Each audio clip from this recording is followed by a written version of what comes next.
ज्यादा बहादुरी उसी ने दिखाई। लेकिन एक सहाबी ने अल्लाह के नबी से कहा, अल्लाह के रसूल माशाअल्लाह देखो कितना अच्छी तरीके से लड़ रहे हैं, सबसे पहले तीर उन्होंने चलवाया, सबसे पहले काफिर पर हमला उसी ने किया, माशाअल्लाह देखिए कितना खूब लड़ रहे हैं। अल्लाह के नबी ने फरमाया, हाँ लड़ तो रहे हैं लेकिन है तो वो जहन्नमी। बुखारी शरीफ की हदीस के सफे पर देखिएगा, किसके बारे में कह रहे हैं? सहाबी के बारे में। किसके बारे में कह रहे हैं? जो लड़ रहा है उसके बारे में, मैदानी जंग में। ये सहाबी कहते हैं मेरा दिमाग चूक गया, जो आदमी जिहाद कर रहा हो, जो आदमी तीर चला रहा हो, जो आदमी तलवार चला रहा हो, जो आदमी काफिरों में घुस कर लड़ रहा हो, और उसको अल्लाह के नबी कह रहे हैं ये तो है जहन्नमी। वो कहते हैं कि मुझे फिक्र हुई कि जरा चल के देखे कि आदमी कैसे जहन्नमी है, देखे तो वो चुपकी चुपकी उसको देखने लगे। वो आदमी लड़ते लड़ते कई लोगों को मारता है, लेकिन इसके भी जख्म हो जाते हैं, तीर इसको भी लगा, तलवार इसको भी लगी, ये भी जख्मों से चूर होकर गिर पड़ा एक जगह, और इतने जख्म हो गए, इतनी जगह इस पर तलवारें मारी गई कि ये तड़पने लगे सहाबी। जब उन्होंने देखा कि तड़प बर्दाश्त से बाहर है, तकलीफ बर्दाश्त नहीं कर सके, दूसरा सहाबी देख रहा है कि देखे क्या होता है, ये जमीन पर पड़े हैं, जख्मों की तकलीफ बर्दाश्त नहीं कर पा रहे हैं, ये उठते हैं और तलवार लेकर जमीन पर गाड़ते हैं, तलवार लेकर जमीन पर गाड़ते हैं, और अपना ये सीने का ये बीच वाला हिस्सा जो होता है, ये पिछली दोनों पिछलियों के दरमियान, इस पर तलवार की नोक को इस पर रखते हैं और पूरा वजन उसके ऊपर डालकर उसके ऊपर चढ़ जाते हैं, और तलवार यहां से घुसती है और यहां से निकलती है, और ये इंतकाल, मर गए। शहीद तो नहीं कहेंगे क्योंकि इनका जो इंतकाल हुआ, ये तलवार जो घोंपी उधर चली गई, तो ये सहाबी वो मर गए। अल्लाह के नबी के पास जो देख रहा था सहाबी, वो आए और आकर कहा अशहदु अन्नका अशहदु अन्न मुहम्मद अशहदु अल्लाह अशहदु अल्ला इलाहा इल्लल्लाह व अशहदु अन्न मुहम्मदन अब्दुहु व रसूलुहु। आपने कहा तुम तो पहले ही से मुसलमान हो, आज ये कलमा पढ़ने की क्या जरूरत? कहा अल्लाह के रसूल अभी कुछ देर पहले मैंने आपसे कहा था कि सहाबी लड़ रहे हैं, कितने बहादुर हैं। आपने कहा हाँ है तो वो जहन्नमी, आज मैंने अपनी आंखों से देखा। आपने कहा क्या हुआ उसका? कहा अल्लाह के रसूल बड़ी बहादुरी से लड़ा, लेकिन आखिरी वक्त सब्र नहीं कर सका, तकलीफें बर्दाश्त नहीं कर सका, उसने अपनी मौत में जल्दी कर ली, उसने तलवार जमीन पर गाड़ के अपना सीना जमीन पर रख के उस पर बोझ वजन रख दिया और इंतकाल हो गया उनका। आपने फरमाया मेरे साहबी, आपने फरमाया हाँ एक इंसान जिंदगी भर अच्छे अमल करता है, पूरी जिंदगी नेक अमल करता है, यहां तक कि उसके और उसके जन्नत के बीच में सिर्फ एक बालिश का फासला रह जाता है, एक बालिश, यानी इतना अमल और कर ले कि वो जन्नत में चला जाए, लेकिन वहीं से अल्लाह उसको बदल देता है और जहन्नम जैसे अमाल करवाता है। मेरे भाइयों गौर करो, उस सहाबी ने कभी नमाज नहीं छोड़ी, उस सहाबी ने कभी रोजा नहीं छोड़ा, उस सहाबी ने कभी और कोई जंग नहीं छोड़ी, उस सहाबी ने कुछ नहीं, हमेशा नमाज, तहज्जुद की पाबंदी, सब कुछ, लेकिन जहन्नम में क्यों जा रहे हैं? क्योंकि उन्होंने खुदकुशी कर ली जो हराम है, खुदकुशी कर ली जो हराम है। अगर तुम्हें तकलीफ हुई थी तो उस पर सब्र करते, अल्लाह रब्बुल आलमीन इस तकलीफ को तुम्हारे गुनाहों का कफारा बनाता, और सब्र करते तो अल्लाह तुम्हें जन्नत देता, लेकिन उन्होंने मौत में जल्दी कर ली, तकलीफ बर्दाश्त नहीं हो सकी और इंतकाल। अल्लाह के नबी ने कहा वो जहन्नम के अंदर जाएंगे। अंदाजा लगाइए आप, हम और आप चाहे कितने जल्द से सुन लें, चाहे कितनी नमाजें पढ़ लें, लेकिन अगर हमारा इंतकाल के वक्त, आखिरी उम्र में आखिरी वक्त अगर हमारा इंतकाल सही रास्ते पर और सही अमल पर नहीं हुआ, और आखिरी वक्त किसका कब आ जाए कुछ नहीं कहा जा सकता। हम कल मर जाए, कल मौत आ जाए, किसको मालूम है कब किसका इंतकाल हो जाए? क्या किसी ने गारंटी ली है? हजरत अब्दुल्ला इब्ने उमर फरमाते हैं कि अल्लाह के नबी ने मेरा कांधा पकड़ा, ये कांधा, अखज़ बिमन कबिय्य फक़ाल या अब्दुल्लाह कुन फी दुनिया कअन्नका गरीब औ आबिरु सबील इज़ा अमसैता फला तंतज़िर सबाह व इज़ा असबहता फला तंतज़िर मसा।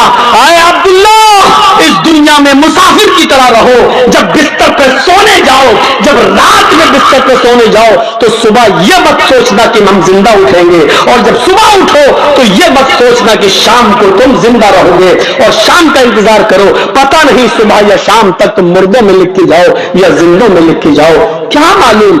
जब शाम हो जाए तो सुबह का इंतजार मत करना, पता नहीं सुबह तुम मुर्दों में लिखे जाओ या जिंदों में। जब सुबह हो जाए तो शाम का इंतजार मत करना, पता नहीं शाम तक तुम मुर्दों में लिखे जाओ या जिंदों में। में लिख के जाओ, कभी ऐसा मत करना, बस नेक अमल में आगे बढ़ो। इसीलिए दुआ की जाती है कि अल्लाह जब तक तू हमें जिंदा रख इस्लाम पे रखना।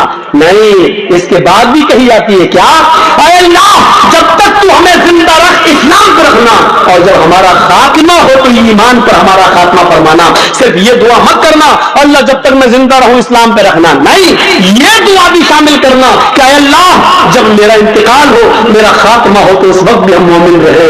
क्योंकि देखिए सहाबी का खात्मा ईमान पर नहीं हो पाया, जिंदगी भर इस्लाम पे तो रहे, लेकिन आखिरी वक्त में मेरे भाई देख लीजिए कि उन्होंने खुदकुशी कर ली। आखिरी वक्त में खुदकुशी करने वाले की नमाज जनाजा जायज नहीं है, खुदकुशी करने वाले को मुसलमानों के कब्रिस्तान में दफन करना जायज नहीं है। कितने लोग खुदकुशी कर लेते हैं, कितने लोग। मेरे भाइयों इन चीजों को देखो, अल्लाह के नबी सल्लल्लाहु अलैहि वसल्लम ने तो एक और निशानी बताई थी, और क्या कहा था, युस्बिहुर रजुलु मुमिनन व युमसी काफिरन व युमसी मुमिनन व युस्बिहु काफिरन यबीउ दीनहु बिइरदिन मिन दुनिया। लोगों, कयामत के आने से पहले तुम एक निशानी देख लेना, ये तुम अपने सोसाइटी में देख लेना, और देख लो अपने यहां झांक कर देख लो ये हो रहा करे। एक मुसलमान युस्बिहुर रजुलु मुमिनन, सुबह उठेगा तो मोमिन होगा, लेकिन शाम होते होते काफिर हो जाएगा। शाम को मोमिन होगा, सुबह उठते उठते काफिर हो जाएगा। ये कौन होगा? युस्बिहुर रजुलु मुमिनन, एक मुसलमान सुबह उठेगा तो मोमिन होगा, उसने फजर की नमाज जमात के साथ पढ़ी होगी, फजर के बाद कुरान की तिलावत की होगी, सुबह सूरज निकलने के बाद सदका खैरात किया होगा, गरीबों की मदद की होगी, लेकिन शाम होने से पहले पहले वो काफिर हो जाएगा। इशारा किया है, ये सब कुछ करने के बावजूद इलेक्शन में खड़ा है, नेता है, मुसलमान है, लेकिन जिस बस्ती से लड़ रहा है वहां हिंदू भाइयों की तादाद ज्यादा है, उनको खुश करने के लिए और उनका वोट लेने के लिए वो उनके मंदिर में भी जाएगा, टीका भी लगा लेगा और मूर्ति के ऊपर हार भी चढ़ा देगा। मेरे भाइयों, ऐसे लोगों के बारे में फरमाया युस्बिहुर रजुलु मुमिनन, सुबह देखोगे कि वो हालत ईमान में उठेगा, लेकिन शाम होने से पहले पहले वो काफिर हो जाएगा।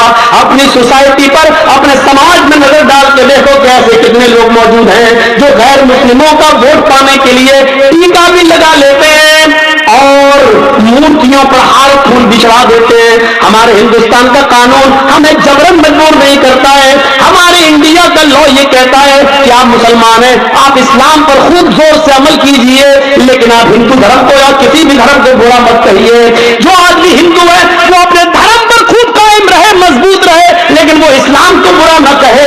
ये हमारे भारत का संविधान है, कानून है। किसी हिंदू को जबरदस्ती मस्जिद में लाने को गवारा नहीं करता है, तो किसी मुसलमान को भी जबरदस्ती मंदिर में जाना गवारा नहीं करता है। मुसलमान अपने मजहब पर अमल करें, हिंदू अपने धर्म पर अमल करें। मेरे भाइयों, जब एक बाग के अंदर आम और सेब एक जगह हो सकते हैं, तो क्या एक मुल्क के अंदर हिंदू और मुसलमान एक जगह नहीं हो सकते हैं? जब आम और सेब को किसी से दुश्मनी नहीं हो सकती है, तो हिंदू को मुसलमान को हिंदू से क्या दुश्मनी होनी चाहिए?